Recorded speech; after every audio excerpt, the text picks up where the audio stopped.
Olá, meus queridos, que bom tê-los aqui novamente em mais um programa Sem Filtro. Esse programa semanal que vai ao ar todas as sextas-feiras às 20 horas pelo canal 33 da TV Atualidade. Ou então, de forma simultânea no YouTube. Aí você vai lá, digita no YouTube TV Atualidade, programa Sem Filtro, e aí vocês vão ter disponíveis o programa da semana e todos aqueles outros que nós já tivemos a oportunidade de apresentar para o público. E o nosso Sem Filtro tem uma característica, é um programa, como o nome já diz, sem filtro. Aqui é tudo direto, sem nenhuma preocupação em maquiar nada. A gente lida com pessoas normais como nós, né? E sem a preocupação de passar uma imagem diferente, ou mais bonita, ou preparada. A gente lida com a vida como ela é. E isso é que é muito legal. E hoje a gente tem aqui uma outra pessoa muito querida, uma convidada muito especial, que é a nossa querida Larissa Ribeiro, que eu já conhecia a Larissa, eu conhecia uma faceta da Larissa. Hoje eu vou conhecer um outro lado da Larissa que vem a contribuir muito com a nossa sociedade nesse momento. Não que a atividade dela anterior não tenha feito isso. Mas, Larissa, brincadeiras à parte, que bom que tu está aqui conosco hoje, que tu aceitaste esse desafio, né, de vir aqui conversar um pouquinho com a gente. E hoje a gente vai conhecer um pouco mais da Larissa, que eu quero saber, primeiramente, se tu continua no ramo da beleza, trabalhando com maquiagens. Então, muito obrigada pelo convite, é um prazer estar aqui. A gente brinca com alguns amigos que eu tenho 1001 CNPJs, né? 1001 função. Mas sim, continuo no ramo da beleza, continuo com as maquiagens, né? Desde 2016. Então, sim, a gente tenta dar uma paradinha, mas os clientes também não me deixam. Não dão folga, né? E eu brinco que quando eu entro lá, eu esqueço todo o resto. Fica para porta. Então, sempre, tudo que eu me proponho a fazer, eu me dedico para aquele momento. Então, eu botei os pés lá dentro do cantinho da Lari, é o cantinho da Lari, eu posso estar com qualquer outro problema, mas é aquele momento. E a juventude é uma maravilha, né? Porque a Larissa, a gente, com o passar dos anos, a gente até tem vontade de fazer várias coisas, mas daqui a pouco a gente vai cansando um pouco mais, mas enfim, a juventude é maravilhosa. E a Larissa hoje vai falar um pouquinho sobre uma nova atividade,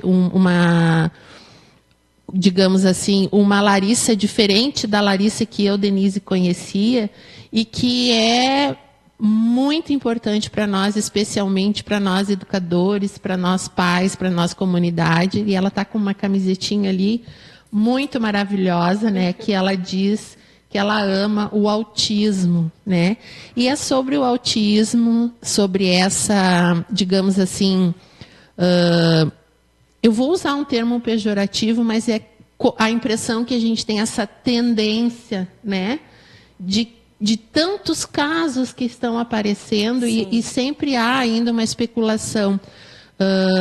Será que isso já não existia e a gente, na nossa ignorância, porque nós somos, sim, ignorantes, né? Todos nós não somos pessoas que sabemos de tudo, ignorância no sentido da falta de conhecimento a respeito, nós não nos dávamos conta disso, ou fatores fizeram com que isso fosse potencializado.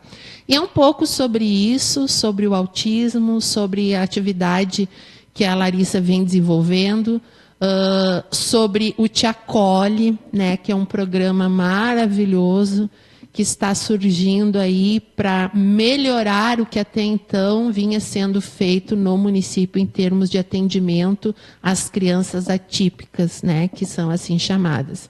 Então, Larissa, conta para nós um pouquinho como é que tu foi te arvorar nessa seara aí do autismo. Sim. Então, né, eu iniciei a faculdade em 2015, pedagogia, né? E, enfim, a gente entra para a faculdade com o pensamento que só pode dar aula na escola, que a gente só pode ser professora. E na faculdade eu fui conhecendo outros âmbitos que a gente poderia atuar. Me formei na pandemia, ainda em 2021, estávamos em pandemia, né? E comecei a dar umas aulas particulares pela cidade, ofereci, né? E em 2022, se não me falha a memória, né? Porque a gente sabe, né, que a gente tem um histórico de deficiência de vitaminas. Isso aí dá um outro programa. Né? Quem sabe não vamos falar sobre isso, né? Quem sabe, né? E não estava trabalhando no momento e me surgiu para trabalhar como atendente terapêutica aplicadora ABA.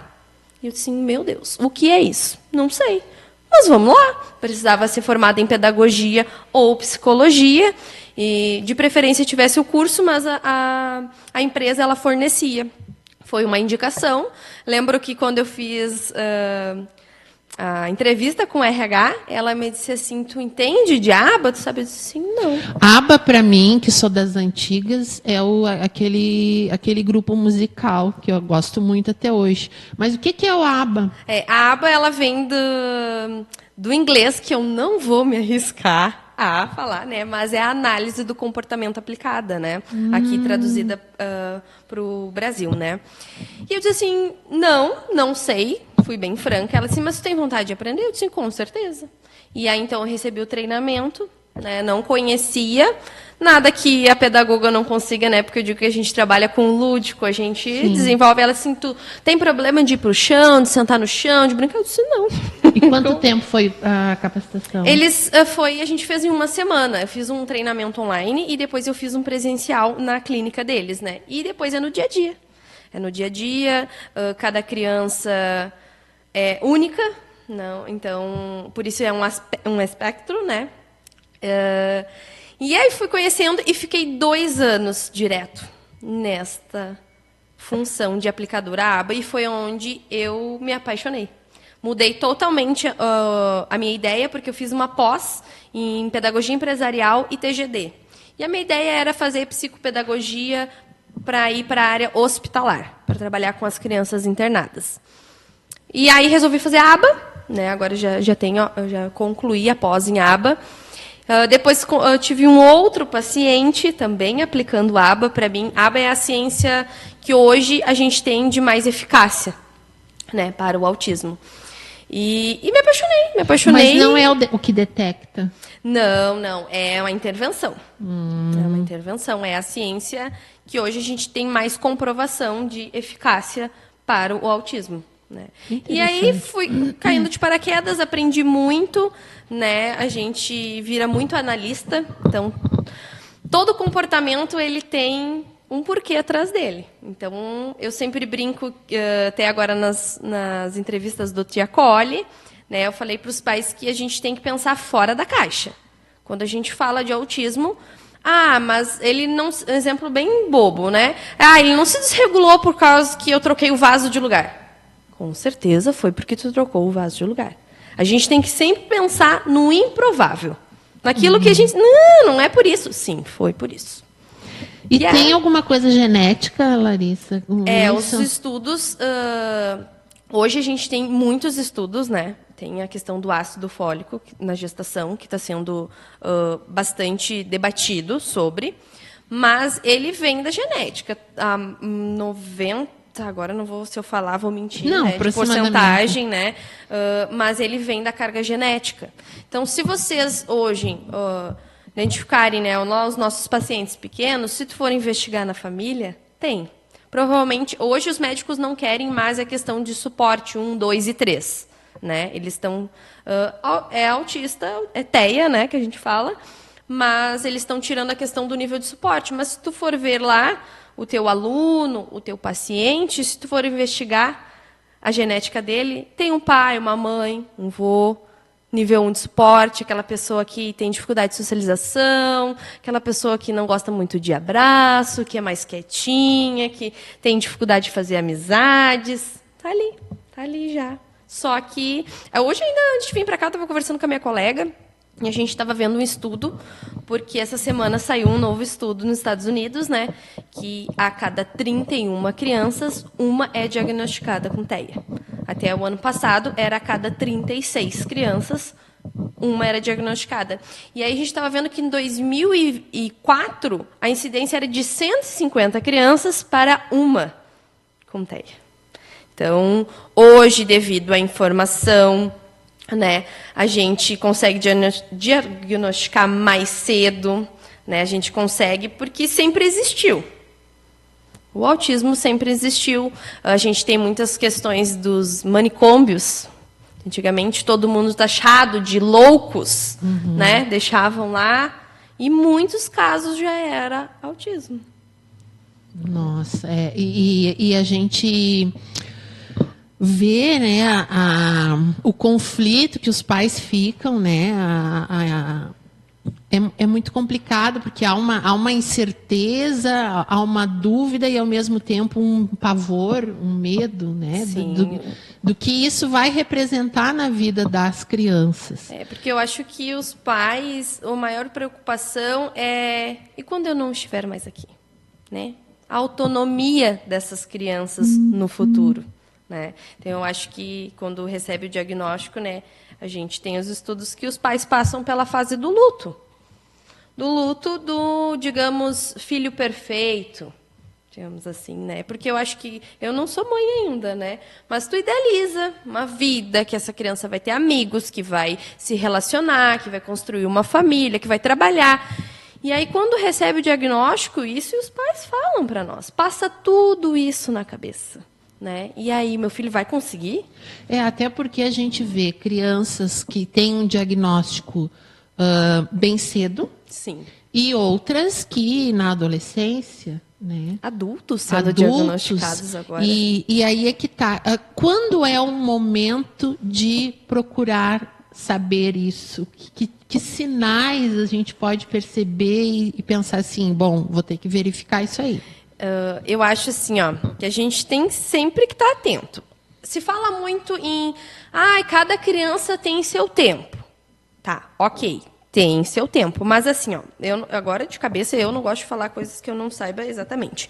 Mas, segundo lá a carteirinha lá, a criança tem que falar até 1 ano e 2 meses, começar a balbuciar. Tá, uns vão balbuciar com 6, com 9, com 1 ano e 2, com 1 ano e 1. Passou do marco que diz que liga um alerta. Então, é isso que os pais... Eu entendo que todas as crianças elas têm o seu tempo, só que tem um período. Passou do período que diz ali 1 ano e 2 meses, liga um alerta. Né? E para o TEA, a gente, às vezes, nota os sinais. Não compartilha atenção, não olha nos olhos, a mãe chama, a criança não. Ou fica muito tempo em uma única coisa, mexendo em alguma pecinha, coisas que giram, geralmente. Né? Então, são pequenos sinais. Porque também a fala, existe o atraso de fala. Não é porque está com atraso de fala que é autista. Né? Então, a gente tem que ir cuidando. Hoje, a criança com 4 anos, ela tem que estar com vocabulário que se entenda bem, que fale, agora, 200 palavras, forme frases. Então, a criança tem o seu tempo, né? Cada um tem o seu tempo, mas a gente tem que cuidar os marcos de desenvolvimento. Passou do marco de desenvolvimento, liga um alerta ali. E não adianta colocar o pintinho a piar na boca da criança, né? Que tinha muito disso. Antigamente, né? Tinha muito disso. Mas, voltando assim à questão das crianças autistas, como é que se dá hoje a escola, se a gente puder fazer uma análise assim, desapegada de qualquer paixão e de qualquer julgamento, sendo frios e na realidade, aí não butear, a gente fala no geral. A escola hoje, ela está preparada para acolher esses alunos? A escola não está preparada. E isso é o mais preocupante, né? O mais preocupante, não que seja uma crítica, mas a gente tem professores muito antigos que não se atualizaram também, porque querendo... Isso não era pauta dos cursos, né? Exatamente, Quando algo novo. Quando tu fizeste pedagogia, que Muito já pouco vamos falado. comparar agora, que é uma coisa mais atual, não se tratava disso. Não, eu acho que eu ouvi falar em autismo em uma cadeira. Não tinha. É isso que preocupa e assusta, né? Preocupa muito, e as escolas não estão preparadas, e não falando do nosso município, né? Não, no geral, não no estão geral. preparadas para as professoras, monitores, e a sociedade em si não está preparada. Não só as escolas. E o que mais deixa a gente preocupado é que não tem como assim, ó, bom, vamos parar um pouquinho, vamos fazer isso e depois... Não, a coisa tá correndo. A coisa está andando, né? E paralelo a isso, temos que ter alternativas.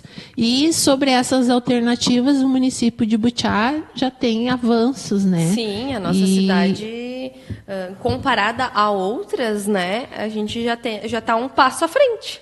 Já estamos um passo à frente, que iniciou lá em 2020 com o SEAMA, que foi pioneiro, que deu esse pontapé, né, e ajudou muitas famílias e muitas crianças. Por isso, hoje, né, o SEAMA era da educação, passou para a saúde, porque se entende que é dever da saúde agora, né? Sim. Então, porque... O que o SEAMA, para quem talvez ainda não tenha conhecimento, qual era a função do SEAMA e o que ele fazia?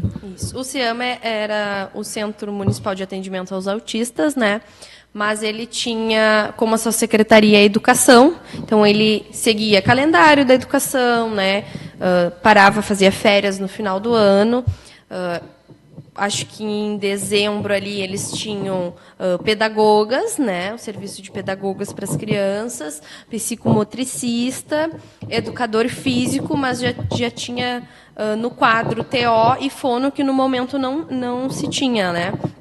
E quando houve a nossa troca de governo, se identificou que precisaria mudar para a saúde para que a gente pudesse ampliar esse serviço e o principal, que ele não parasse nas férias. Sim, e até porque eu acho que a educação não teria como justificar o pagamento desses profissionais da área clínica, digamos assim. Sim. A educação poderia custear sem problema os profissionais da área da educação. Então, nesse sentido também, Isso. né?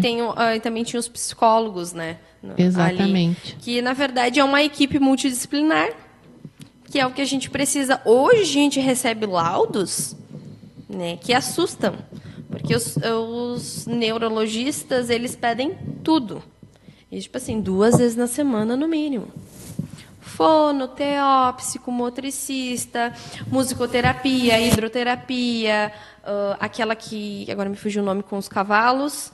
Ecoterapia. Então, eles pedem tudo. É uma gama muito grande que, infelizmente, foge da realidade da maioria das famílias. Então, a gente ter esse serviço gratuito no município, mesmo que a gente não consiga contemplar todos, né, e que a gente não consiga pegar o nosso paciente e ofertar todos os profissionais que nós temos, mas a gente já está um passo à frente em ter esses profissionais. E até é bom a gente conversar sobre isso, porque localmente deu um conflito, né, nessa transição sim.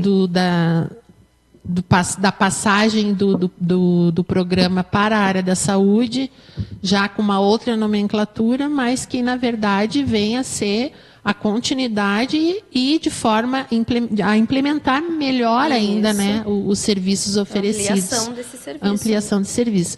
E o Butiá te acolhe. O trabalho é específico para autistas ou ele tem a finalidade de atender outras demandas? Não, ele é específico para autistas e famílias, né? A gente inaugurou agora dia 11, né? Então, estamos terminando de colocar a casa em ordem. Ele segue os padrões do Te Acolhe, que é do Estado, que ele visa não só o atendimento às crianças com aspecto, mas sim às famílias também, que é o que a gente identifica muito, né? As famílias, elas também precisam de suporte. Muito, muito, até para poder lidar com essa situação, né? Porque eu acho que é um choque, no sentido de que se a rede não está preparada, imagina a família, né, para isso. Para toda uma questão de logística, de tratamento. E as crianças, às vezes, estão desorganizadas porque o lar está desorganizado. É o reflexo. A família passa por conflitos de relacionamento, financeiro, né? Rede de apoio, porque às vezes é só aquela mãe, às vezes não tem o pai. É muita coisa para lidar. Vocês viram que hoje o programa promete, né? Que coisa boa. Só que a gente vai ter que fazer um intervalinho agora para os nossos patrocinadores, mas a gente já volta com a Larissa e vamos continuar falando sobre esse tema tão importante para a nossa comunidade. A gente já volta.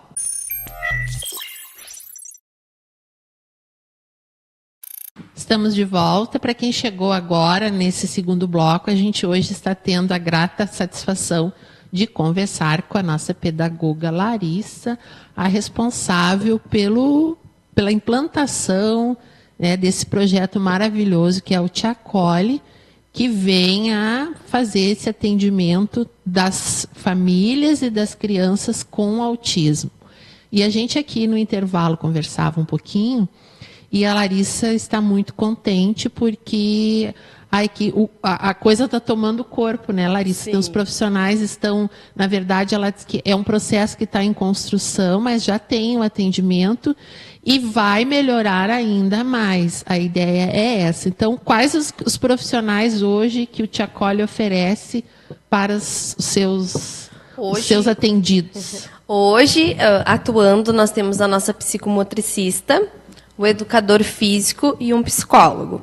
Na semana que vem, a fono já inicia e a minha outra psicóloga também já inicia. E aí, faltando agora para compor a equipe, que é os pedagogos, que vai demorar um pouquinho mais esses trâmites legais que a gente sabe. E a nossa TO também já está tudo certo, né? Só esperando essa parte da papelada. Mas eles estão, eu brinco com eles, podem vir, que a grade de vocês já está montada.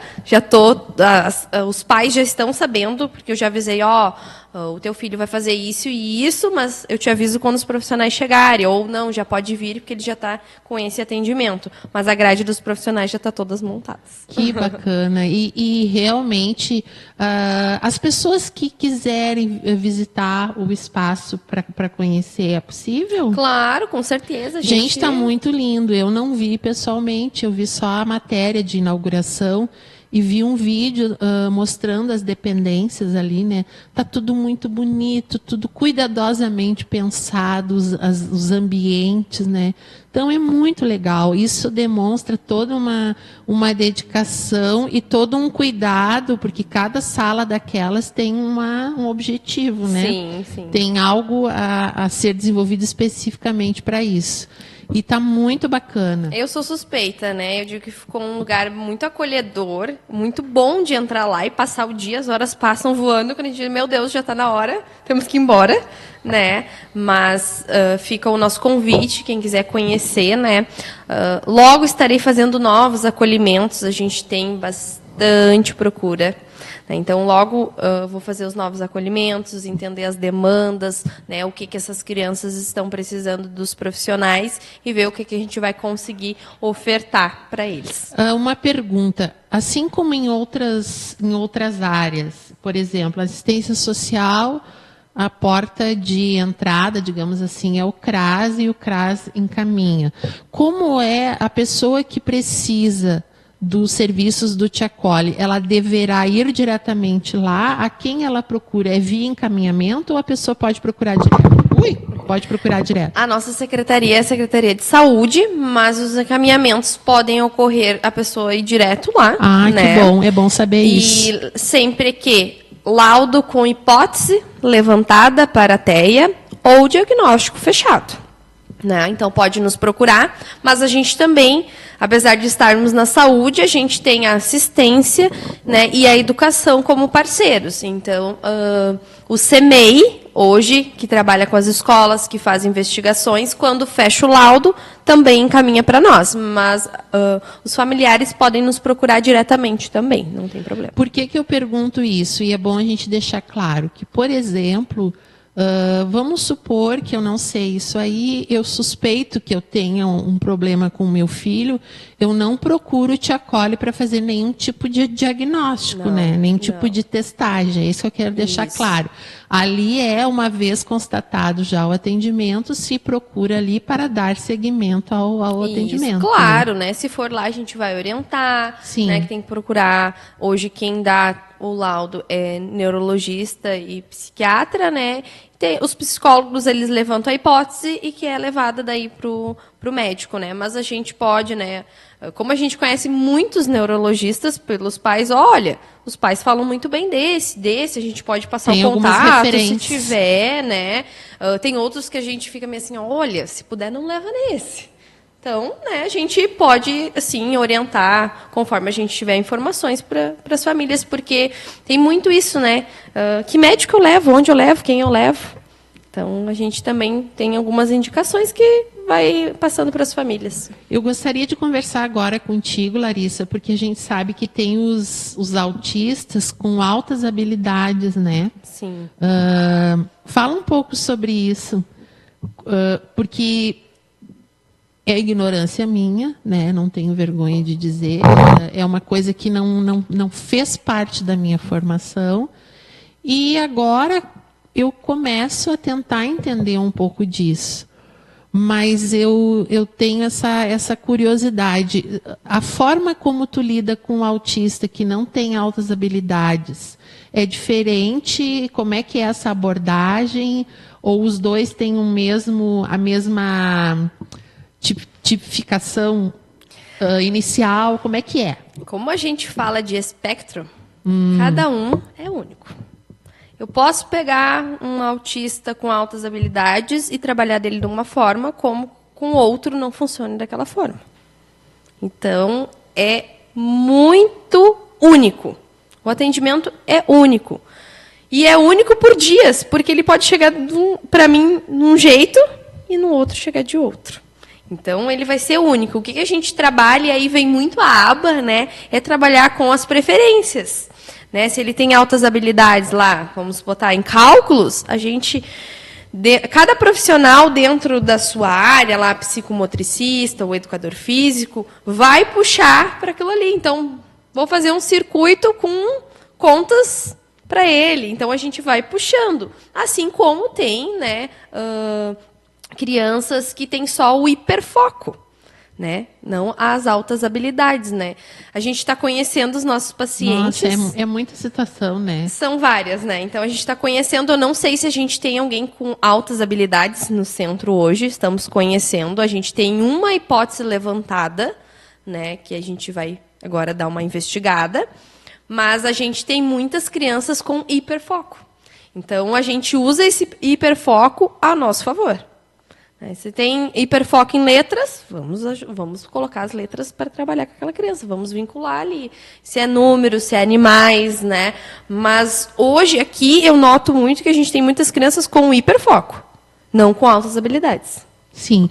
E essa criança que está na rede escolar, o professor que atende essa criança, ele vai ter uma relação direta com o Te Acolhe? Ou de que forma esse profissional vai poder ter subsídios para poder melhorar, qualificar melhor o atendimento a essa criança? Com certeza, né? A gente tem uma grade, né, para treinamentos de todos os profissionais que atendam essas crianças. Então, seja o profissional que vai fazer uma vacina, seja o profissional que vai receber lá na recepção da saúde, né, dentro das escolas, os monitores, claro, são algo que a gente ainda está ajustando, mas sim para ter esse treinamento para que todo mundo saiba como lidar. Né? Mas a gente já, como equipe, já foi em algumas escolas, já me coloquei à disposição, né? Eu só estou esperando a casa terminar de ajeitar para mim. Eu quero ir nas escolas, mas já deixei que as escolas podem nos procurar, né? As profs de AEE, porque o nosso trabalho é um só, o nosso objetivo é um só, é a evolução desses pacientes, né? Então, se a prof da AEE identificou alguma coisa, ou a prof titular, né? Será que vocês lá no centro conseguem puxar mais para esse lado?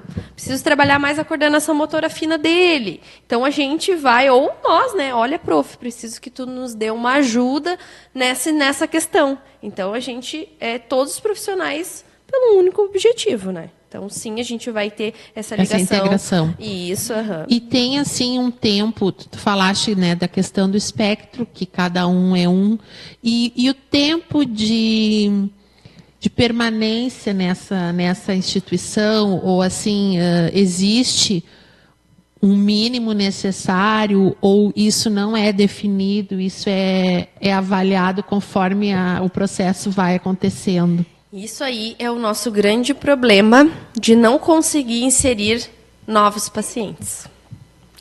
Porque são terapias de muito longo prazo.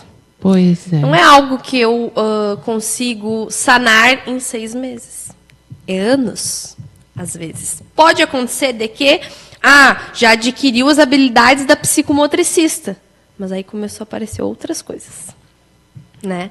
Então, tem muita coisa. Então, por isso, hoje, é importante a gente ressaltar para a comunidade que lista de espera, fila, quando eu vou conseguir entrar no centro, é que quem já está não vai sair. Permanece por muito tempo. Pode ganhar uma alta de algum profissional, que nem eu te falei, pega, né? Já está com a coordenação motora fina, ampla, tudo ok, beleza, vamos para as outras áreas, né? Mas, em algumas, como a fala, por exemplo, né? Demora a tu dar uma alta. O psicólogo, dependendo do caso, de como está, como é que é a família, como é a estrutura da família, às vezes tu consegue espaçar o atendimento de 15 em 15, mas eles precisam de um acompanhamento por muito tempo. Hoje, quantas crianças estão... Hoje a gente tem 92 famílias sendo atendidas, né? E eu tenho uma lista que já me procurou para a gente fazer esse acolhimento de quase 40. Nossa. Então, digamos que paralelo ao processo de implantação, você já tem que ir pensando na expansão. Expansão. A gente vai ter uma brecha de expansão, porque aí a gente entra em 2 problemas, né? O problema da questão que as crianças ficam por muito tempo em terapia, e o segundo é a falta de profissionais. E aí, dentro da falta de profissionais, entra duas questões, abre 2 ramos. Nem todo profissional quer e gosta de trabalhar com inclusão. E falta profissionais como TO e fono, que são os mais procurados, né? E falta profissional, não tem. A gente ainda brinca muito que temos que informar os jovens, né, que vão entrar para a faculdade. Exatamente, aos jovens que estão nos assistindo e as pessoas, né, muitas vezes ficam pensando, o que eu posso fazer, né, numa formação que eu possa ter um futuro garantido no sentido de mercado de trabalho, né? Mercado de trabalho. Olha aí, fisioterapeuta, terapeuta ocupacional, fonoaudiólogo. Falta profissionais. Psicólogo analista, né, do comportamento. Então, a gente diz, temos que informar, vamos fazer faculdade, a gente brinca com os outros, tu não quer fazer TO, tu não quer se formar em fono, né? Porque a gente falta esses profissionais. Foi uma briga para a gente conseguir uma TO. Ela vem 20 horas. 20 horas é nada. Para a demanda que a gente tem, não é do município. Não é do município, e ela já trabalha em outro local e mais no particular. E tem essas questões financeiras de que, às vezes, no particular, eles ganham muito mais, né? Então, acaba que não se conveniam nem com planos de saúde e nem com municípios, né? Nossa, então, assim, por que é importante nós conversarmos sobre isso? Porque é muito fácil tu fazer um pré-julgamento inicial, né? E ser pró ou contra determinada situação. O importante é conhecer como essa situação funciona. Vejam bem que, de certa forma, é um arrojo, né, da administração municipal investir numa questão dessas, porque, como a Larissa estava explicando, isso é uma porta que abre várias outras nuances e todas elas com muitas dificuldades para garantir o atendimento da população. E eu fico imaginando que eu não tenho conhecimento se os municípios vizinhos aqui têm isso, esse tipo de... Porque daqui a pouco vai ter aquela pressão no sentido de que haja um atendimento também né? Eu acho que municipal, eu acho que a gente não tem. Eu não sei, em Minas do Leão está começando a implantar algumas coisas, mas não dessa forma. Não dessa forma. Talvez uma das soluções, não seria a palavra, mas um dos caminhos a buscar fortalecimento para que isso aconteça é se pensar numa coisa regional, assim, de carbonífera, né? Em que possa os municípios se ajudarem. A gente teve Giovanni, eu acho que o vereador de Charqueadas, que no dia 2, no dia da conscientização do autismo, lançou o projeto, o mesmo projeto nosso que ele teve conversando com nós, para colocar, né, Charqueadas te acolhe. Então, para fazer essa implementação. Então, já está a um passo, né? Ele viu, identificou, não tem no município, né? Ele conversou com o nosso secretário, conversou comigo, gostou muito da ideia e viu que a cidade dele necessita e lançou o projeto de lei também. Estranho, né? Não ter no município, né? Porque daqui a pouco... Porque tem algumas questões, as PAI, né? A PAI faz esse serviço, mas também é pouco. E também luta com dificuldades. E tem outras, PAI, né? Outros públicos que eles atendem, né? A PAI, não só os autistas, né? Então, é bem interessante que os vereadores tomem, né? Os prefeitos das cidades vizinhas tomem conhecimento disso e que consigam implementar. Porque, assim, comece pequeno, mas comece. Né? E da função das terapias, nós temos pacientes que são pacientes do antigo CEAMA, agora do Butiá Te Acolhe, desde que abriu. Desde 2020, nós vamos para 5 anos de atendimento. Então, por que essa fila não anda? Porque a gente é uma terapia e não vai andar mediante pressão, né? Isso aí tem que ficar claro também. A gente tem que garantir a qualidade. E por que a gente traz esse assunto? Porque num primeiro momento, num primeiro julgamento, a gente sabe que teve aí todo um movimento, né, de que as crianças que estão na espera, e quando a gente não entende o que a Larissa está comentando aqui, e eu fui uma das pessoas que pensou, mas isso aí é questão de fila de espera, logo vai, né? Vai se resolver. Não é bem assim, não é tão simples assim. Então, vejam que é um problema realmente que vai nos desafiar a pensar de que forma a gente, como comunidade também, pode colaborar com isso. Né? E falando ainda um pouco fora da escola, né, Larissa, eu queria que tu falasse um pouquinho como as famílias atípicas conseguem socializar na nossa comunidade fora da escola. Muito pouco, né? Essa semana ainda conversava com uma colega e a gente pontuando, né? Porque as famílias, tu pode ver, eles não saem, eles não levam as crianças nos locais pela dificuldade, pelos julgamentos, pelos olhares, né, da sociedade. Tá se atirando, isso é birra, sabe? E como que me fugiu a palavra? É uma ignorância, mas uma ignorância de falta de conhecimento mesmo, né? E é uma blindagem, né? As pessoas se protegem para não se expor a essa... E infelizmente acaba que as famílias com as crianças atípicas acabam vivendo muito isoladas, a maioria. Tem alguns que conseguem, que tem uma rede de apoio muito boa, conseguem sair, conseguem levar essa criança para vários locais, né?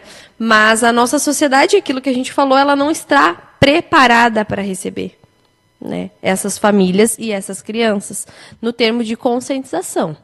Porque numa reunião a gente falava e eu falei assim, mas isso é muito mais de caráter, isso diz mais sobre mim, do que conhecimento, porque eu posso não saber o que é autismo, o que é hiperfoco, o que é altas habilidades, mas eu preciso respeitar, eu como ser humano, ter empatia. Pô, eu tô vendo uma família ali que tá tendo um problema. Primeira coisa, se a família não pediu ajuda, não se mete.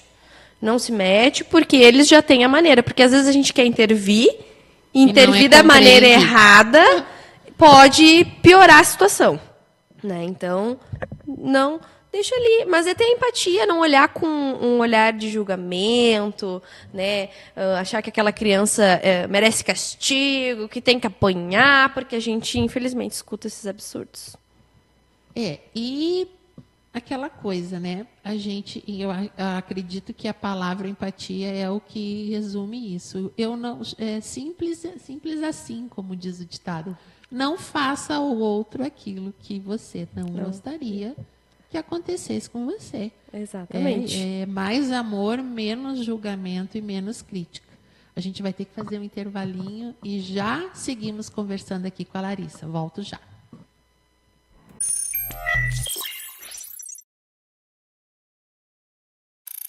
É chegado o nosso último bloco. E eu sempre digo, é o pior deles. Por quê? Um, porque nós estamos chegando no fim da nossa conversa. E outro, porque fica aquela sensação assim, ó. Por que não falamos tal coisa? Porque é tanta abrangência tão grande. Podemos ficar né? dias. E a gente tem tanta sede por saber, porque como a Larissa disse, nós cada vez mais vamos ter que aprender a lidar com isso. E não é só obrigação da equipe lá do serviço especializado, é obrigação da gente como ser humano, como cidadão, né? Com certeza. Porque a escola, o centro, ele faz um trabalho ali, mas depois a criança, o adolescente, o adulto, ele volta para o seu ambiente, para o ambiente social. E nós sabemos que a nossa sociedade, ela vem um acúmulo de dificuldades para as pessoas, para o acolhimento e para a ambientação. Isso vai desde o idoso, né? Acessibilidade, toda essa questão. E ao invés das demandas diminuírem, elas só aumentam. Então, hoje, essas dificuldades físicas tem mais toda essa outra problemática das dificuldades motoras e tudo mais. E aí a gente fica pensando, né, o que a gente, como cidadão, a gente pode fazer para auxiliar essas famílias, essas crianças, essas pessoas que têm esse transtorno, né? E nesse último bloco, acho que a gente tem que falar também um pouco sobre isso, né? Que a gente falou muito na questão da preocupação técnica e como acolher e melhor atender. E a Larissa pode nos dar, assim, pequenas dicas, até algumas coisas ela já pontuou nos outros blocos, né? O que eu, como um ser humano, né, um mortal normal que não tem todo esse conhecimento, como é que eu posso contribuir no meu dia a dia para que eu possa ser um braço a mais para o acolhimento dessas famílias e dessas crianças? Sim. Como eu falei, né, anteriormente, em primeiro lugar, empatia. Né? Empatia com essa família, com essa criança que está ali, seja em qualquer ambiente, seja num bar, numa escola, num banco, enfim, né? Mas a gente tem que entender que o cérebro de um autista, ele funciona de forma diferente. Ele funciona de forma diferente, de uma velocidade diferente, né? Então, eu sempre digo assim, ó, se comunica com clareza, não chega com muita afobação, né? Chega que é mais calmo, analisa aquela criança, né? Porque a gente estava conversando no intervalo, existem crianças que são sensíveis ao toque, né? Sensíveis a sons, a texturas, a cheiros, né? A alimentar também, né? Porque às vezes a gente vê, mas não come isso, né? Porque aquilo é aversivo para ele. Imagina uma coisa que é muito ruim para ti, muito ruim. Imagina a coisa mais ruim. Às vezes é botar aquele alimento na boca, é fazer a escovação de dente, né? Aquela coisa que é muito difícil para nós, que para nós é comum. Escovar os dentes, é tranquilo, né?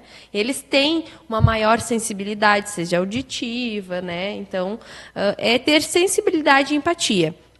Em questões, se vocês verem, né, uma criança em crise, se atirando no chão, né, gritando, batendo, em primeiro lugar, se tem um familiar ali, um cuidador, se não pedirem ajuda, eu sempre digo não se intrometa. Não interferir. Não interferir, porque às vezes por a gente não saber lidar, a gente pode agravar a situação.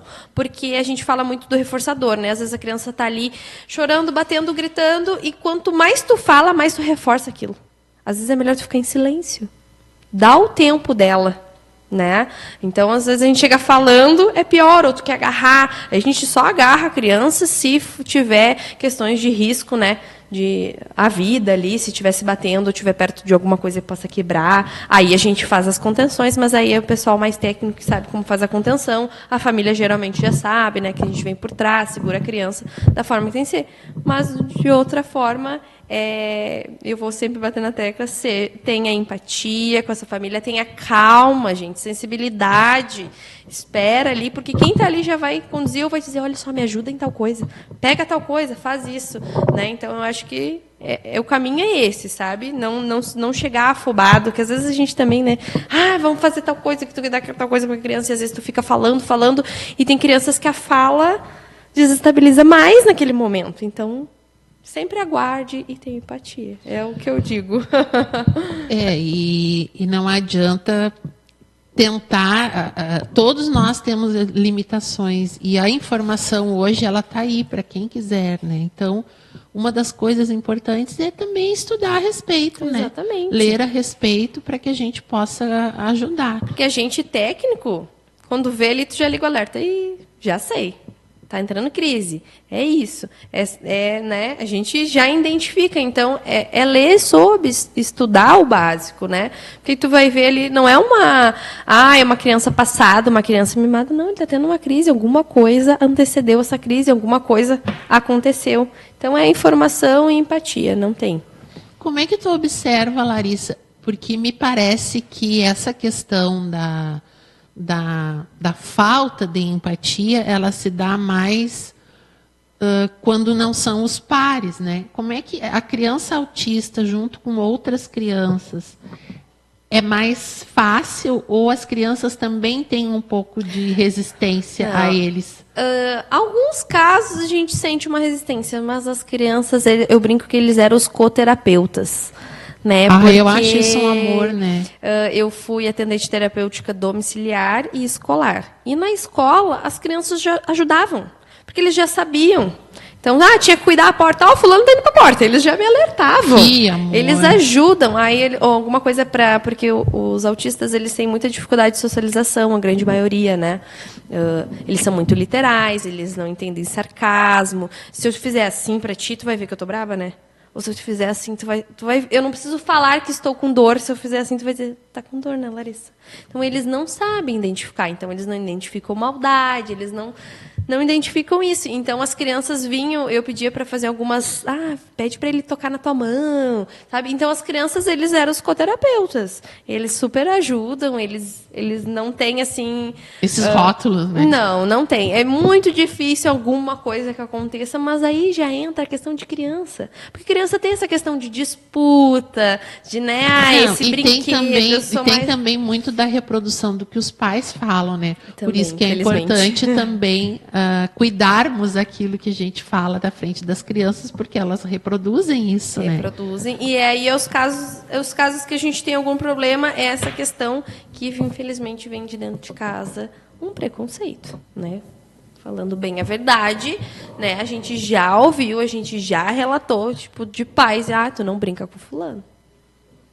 Sabe? Fulano é isso, fulano é aquilo. E isso é muito triste. É o lado cruel do ser humano, né? Que existe, muitas vezes, situações assim potencializam.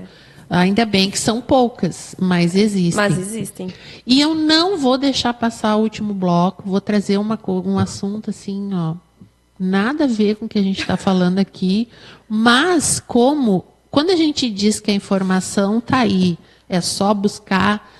Tem informação qualificada e tem a informação que não é qualificada e que eu tenho que saber o que eu vou dar crédito. Né? Sim, Nem tudo que eu assisto nas redes, na internet, é válido. Mas tu já deve ter ouvido falar que há muitos pensadores e esotéricos e gente dessa linha assim, falando que os autistas são pessoas que vão dominar o mundo, porque eles vieram para fazer uma transformação na humanidade. Tu já viu essa corrente? Já ouvi. Pois é, eu quero também ouvir um pouco do teu ponto de vista sobre isso, porque nos faz pensar, né? Nos faz pensar.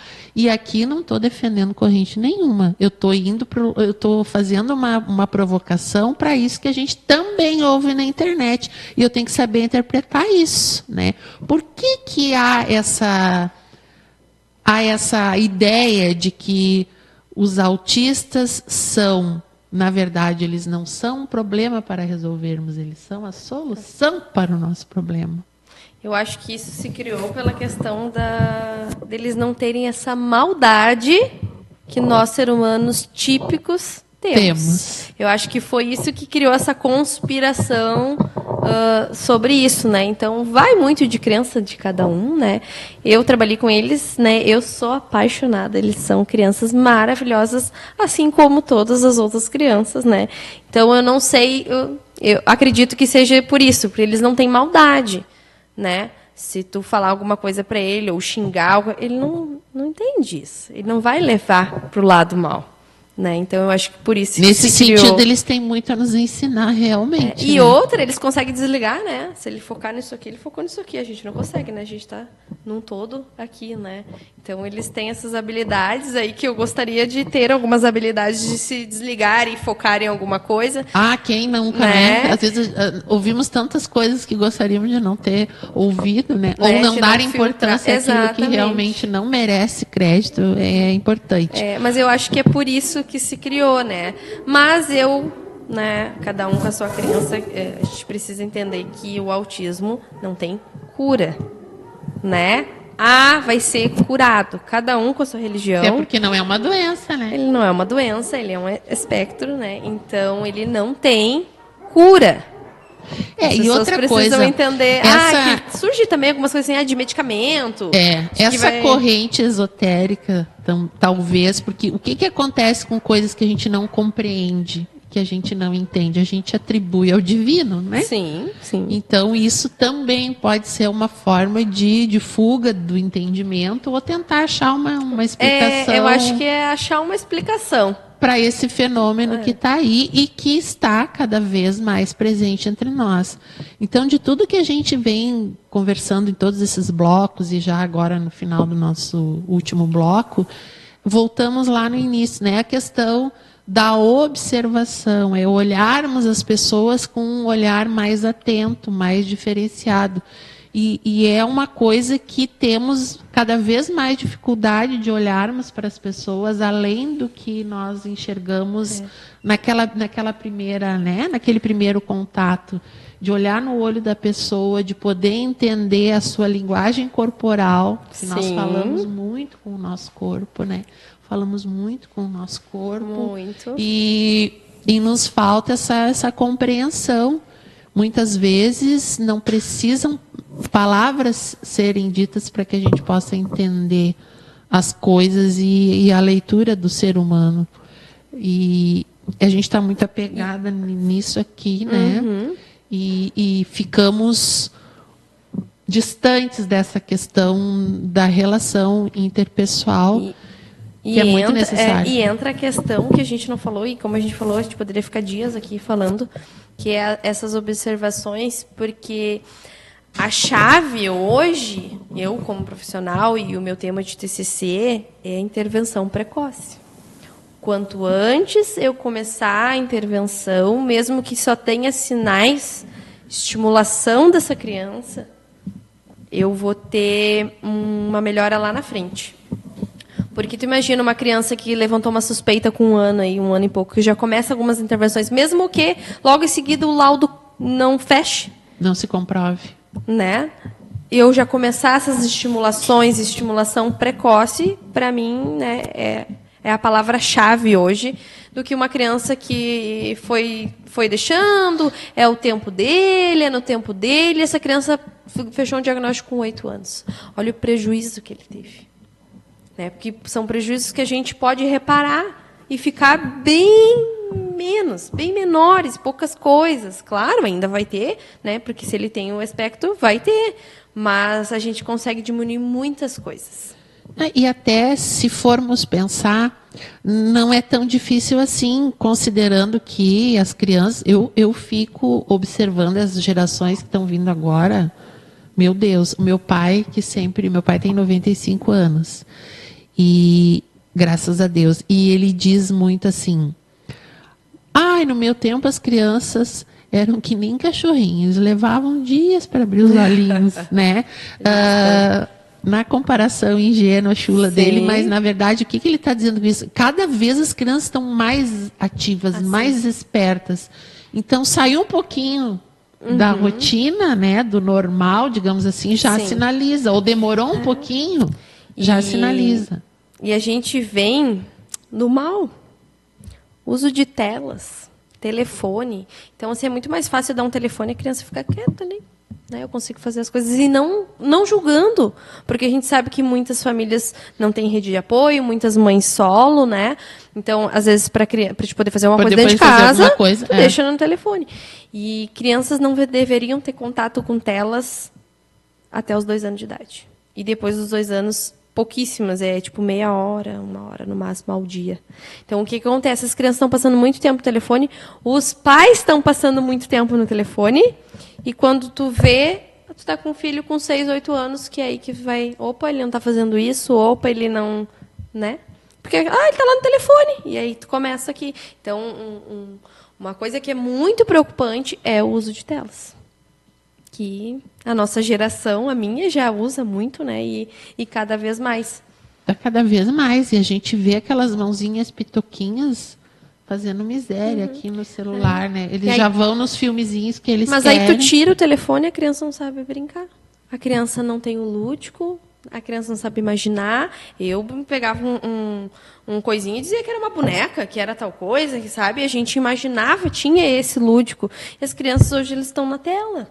Daí eles não conseguem interagir com uma outra criança. E às vezes vem muito também, que nos preocupa, os diagnósticos errados.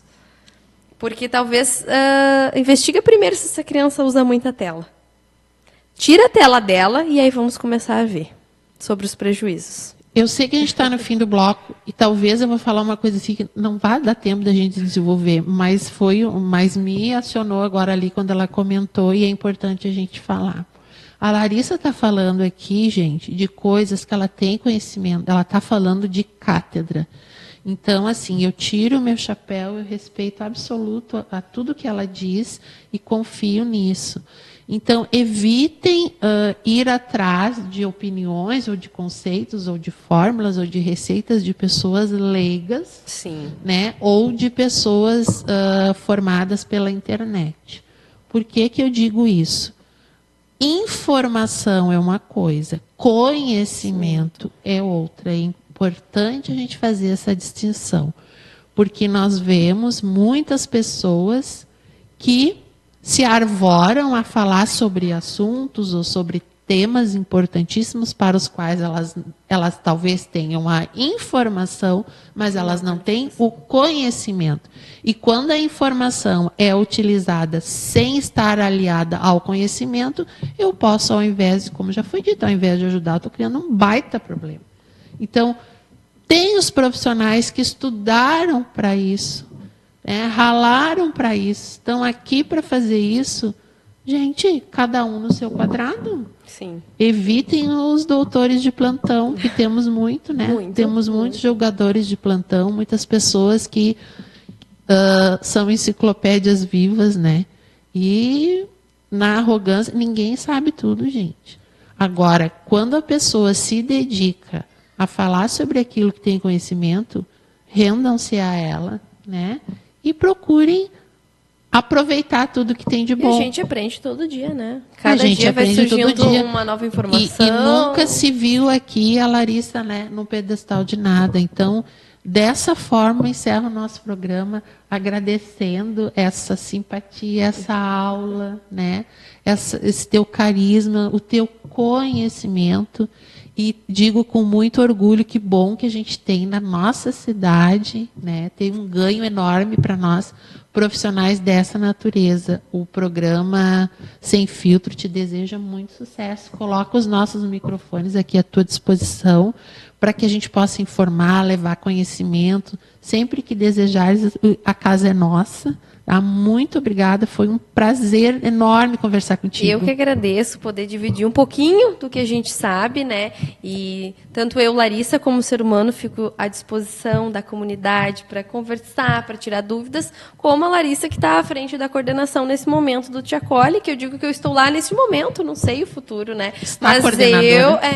Mas eu, Larissa, né, como profissional e ser humano, estou à disposição também de todos. E fica aí o convite para quem não conhece ainda onde funciona o projeto Te Acolhe, ali na Praça Verde, ou Praça Santa Terezinha, né? Está ali onde já foi o Correio antigamente, foi a Emater, eu trabalhei, e agora foi o Projeto Futuro, e agora o Te Acolhe. Então, Larissa, muito obrigada. Eu que agradeço. E que a gente continue cada vez mais colaborando com as famílias atípicas para que a gente possa ter um acolhimento qualificado e a integração que todos desejamos. Até o próximo Sem Filtro.